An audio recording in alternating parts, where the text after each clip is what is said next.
How to change Siri's voice on your iPhone? Well, that's exactly what I'm going to show you in this video.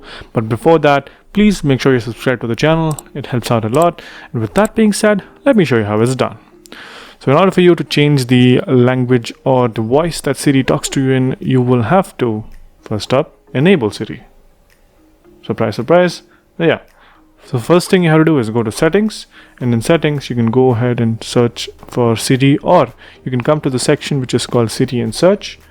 And over here, as you can see, there are a bunch of options available, but since it is Siri's voice that we want to change, you go ahead and click on the language and make sure you select the appropriate language that you want to talk to Siri within, and you want Siri to respond with you in. But the voice option is what we want, and over here you can see all the different varieties, and each variety has its own type. I'm Siri. Choose Hi, I'm Siri. I'm Siri. Hi, I'm Siri. Choose the voice you'd like me to use. And yeah, that's it. Sometimes it might take some time in order to download the voice, but that is mostly how you do it.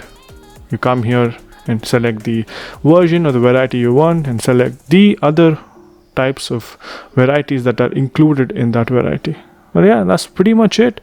I hope you guys liked this video. If you did, please make sure you subscribe to the channel, like the video, and also comment down below on what next videos we should make. Thank you for watching. Bye bye.